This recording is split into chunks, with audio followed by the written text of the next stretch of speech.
Hello and welcome to this video about free writing. My name's Helen Kenwright and I work for the Writing Tree and for Converge at the University of York St John. And free writing is something that I teach to all my writers who I support, because for me I think it's a fundamental technique for writers. It's also something that you can do if you're not an experienced writer, if you just want to have a play with it. It takes absolutely no prior knowledge of any writing techniques whatsoever. It's a really good beginning point for new writers and a good habit for continuing writers. The key thing that free writing does is it turns off that critical part of your brain that's always telling you that you're spelling things wrong, doing things wrong, that you're somehow incapable of writing anything, that you need to get one bit right before you can write the rest, all those kind of things. And unfortunately that's the model that we're taught in schools. In English lessons we are being taught how to be good communicators, which is very different from being a creative writer. The creative writer is an artist, and like other artists you need to get the basic materials of your creation together before you can actually go on and make it something amazing. So for an artist that might be doing sketches or preparing a wash for a watercolour. For ceramicists and potters it might be getting that initial block of clay, choosing what clay you want and just getting it in that raw block, and from there on you can go and make it. Now as writers we have ideas in our heads, but really the rough stuff that we make the rest of our creation from is our first draft, it's our initial words. And in order to get good materials we need to learn how to generate lots of rough words and rough ideas quickly, and without worrying too much about them, so that we can then go on and refine them, make them into other things. Okay, so that's why it's important. Let's have a look at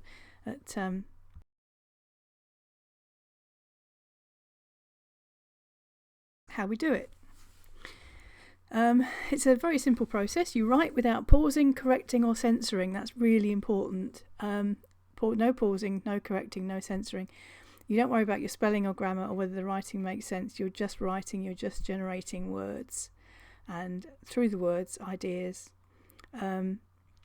If you find it difficult to move on when you know you've made a mistake, you're allowed to underline that mistake, but please don't cross it out, because otherwise you're encouraging that side of your brain that does all the editing and the critical thinking to wake up, and we want that side of our brain to have a little nap while we let the creative side loose.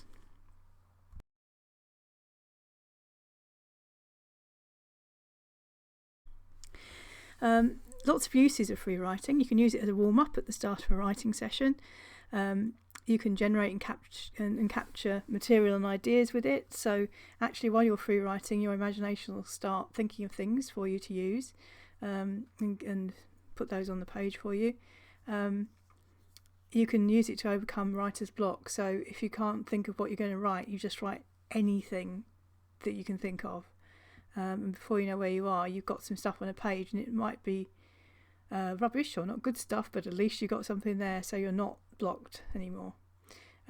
It can help you to develop good writing habits. It's an easy thing to do regularly. 5-10 minutes a day is all you need to get a good writing habit this way. And the more that you write, or the more regularly that you write, if you're very busy maybe it's only at weekends, but if you get into that routine of writing, your brain comes to expect it and will wake up at that time. It also means that you never get what a friend of mine calls rusty tap syndrome, where you haven't written for so long that you kind of forget how to do it, and it all comes out like when you turn on a tap that hasn't been turned on for a long time. You get all the rust and debris that's accumulated before you get to the good stuff again. So it can help to keep your flow going.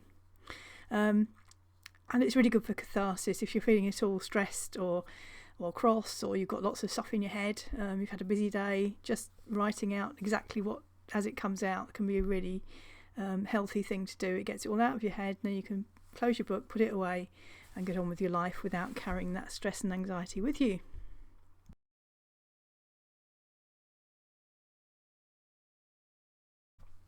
So I've got 2 methods for you to try.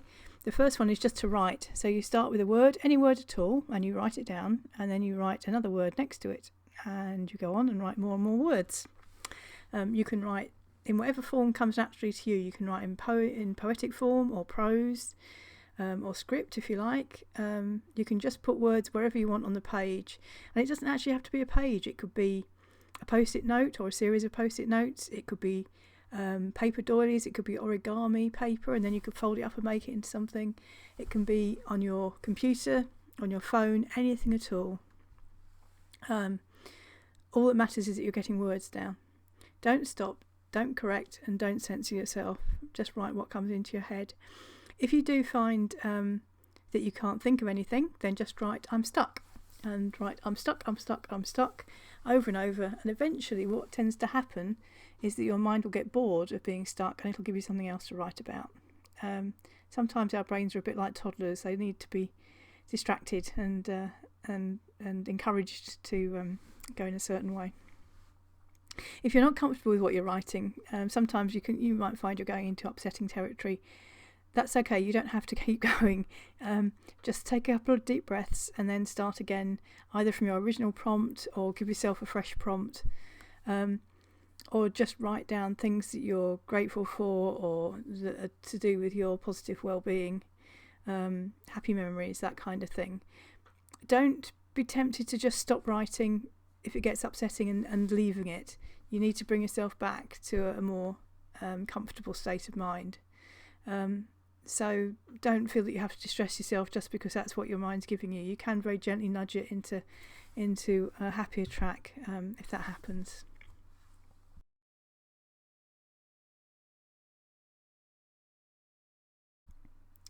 So an alternative method, if that doesn't appeal to you, is to use something that's a bit like the mind maps that you use when you're generating ideas, like in meetings or for essays and that kind of thing. So you start with a piece of paper and you put your prompt word or image in the middle, and then you draw lines off it and you put more words that you associate with that central word down. So it's a bit like free association if you've done any of that kind of thing.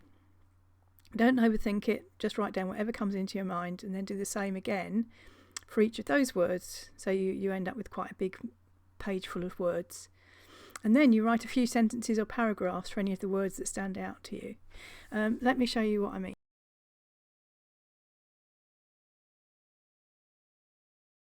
So here we have wool as our prompt word, and from that first 4 words that came into my mind: farm, sheep, bull and jumper. Obviously you can do more if you wish. I just kept it simple for the purposes of the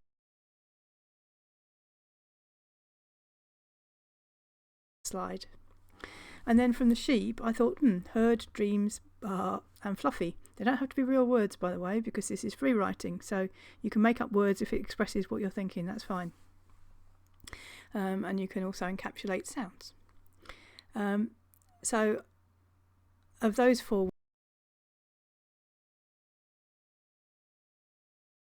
words, I then started to make up some sentences to go with them. So for example, she dreamed of him every night, and every night it was the same: the clock, the field, the empty box. So that just came from dreams and sheep. Bar, black sheep, there's always one. It was me in our family, never could do anything right. So there you started to get a character voice coming through. And the key is, again, not to think too hard about it, just to put down whatever comes into your mind and then see where it leads you. So when you've done a few of these sentences, you might then want to pick one of those and flesh it out into something more like the original form of free writing, or it might just become a story for you. You might get lots of story and character ideas this way too.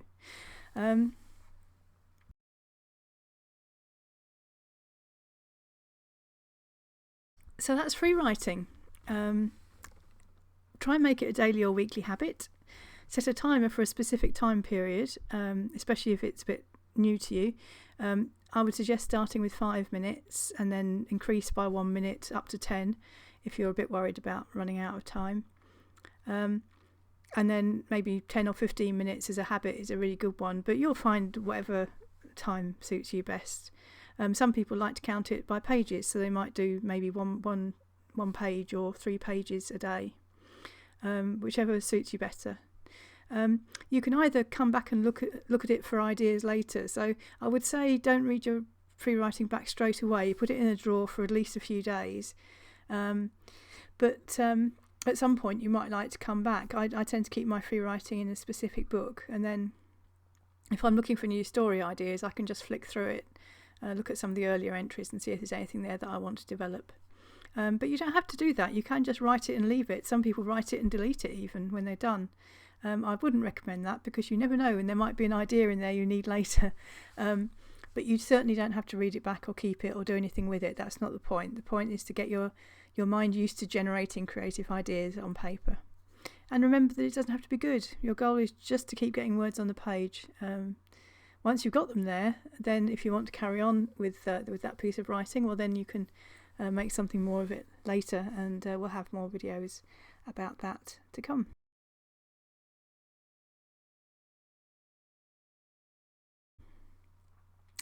A couple of references there at the end of the video for you. These are 3 books that I would recommend to anybody about free writing. There's also Dorothea Brand's book, which is written in the 1930s, so it's a bit strict, but I think that's one of the earliest books to document this kind of writing. So enjoy any of those 3 books, but most importantly, get on and do some writing. So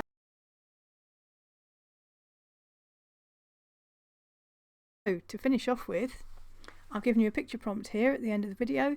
Press pause, have a good look at that picture, and then set a timer and off you go. Do some free writing. I hope you enjoy. Happy writing, everybody.